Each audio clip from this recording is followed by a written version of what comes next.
ঝান্ডা নিয়ে আগিয়ে সবাই চলো, একসাথে সব জড়ো হয়ে মোদের দাবি তোলো। কালা কানুন বাতিল করো, বজ্র কণ্ঠে বলো, শরীয়তের আইন নিয়ে আর যেন না খেলো। ধর্মে মোদের হাত দিও না, জানায় অনুরোধ, নইলে মোরা রক্ত দিয়ে করব প্রতিরোধ। মরতে মোদের সাহস আছে দিনের হেফাজতে, মরলে মোরা শহীদ হয়ে উঠব কিয়ামতে। মরলে শহীদ জিতলে গাজী, এই তো যাদের নেশা, তাদের নিয়ে খেললে যে ফল হবে সর্বনাশা। খেলার গুটি সাজিয়েছ যা, এখন ছুঁড়ে ফেলো।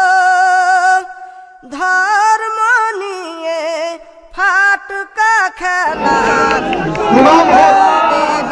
আমাদের সম্পদ, কিন্তু মসজিদকে সিদ্দিকুল্লাহ চৌধুরী টিএমসি লিডার, কিন্তু মসজিদ রাজনীতির আখড়া করা চলবে না। রামকৃষ্ণ মিশনে যান না, বলুন টিএমসি ঝান্ডা লাগাবো, কি বলবে তারা? মানে এসো বাবা বলবে ভারত সেবার সঙ্গে যান, হবে না।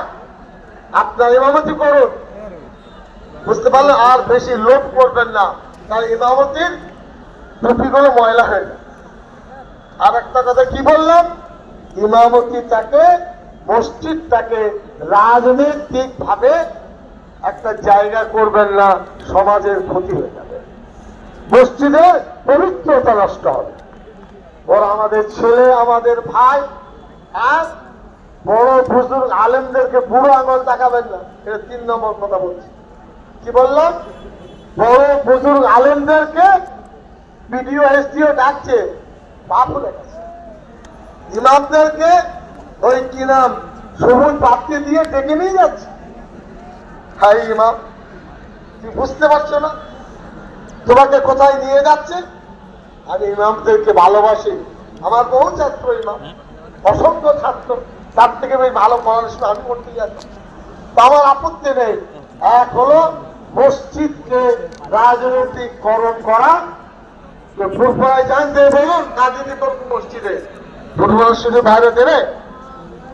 হ্যাঁ, হাইলাইট দেবে? দেবে না। আপনারা বুঝে চলুন, এটা অনুরোধ। আর মাদ্রাসা বুজুর্গ ব্যক্তিদেরকে বুড়ো আঙুল দেখাবেন না, এরা হলো মুগুর মারা লোক, ছোট হাতুড়ি এদের কাছে নেই, একবার মারলে মাথা আঘাত প্রাপ্ত হয়। আপনারা ভালো থাকুন। আমি এখন আমাদের ফুরফুরার বড় আপনার বড় হোটেলের পুত্র ভূতা সরবার সিদ্দিকী এখন পরিচয় পেলাম, তার যে নানার বাড়ি আমাদের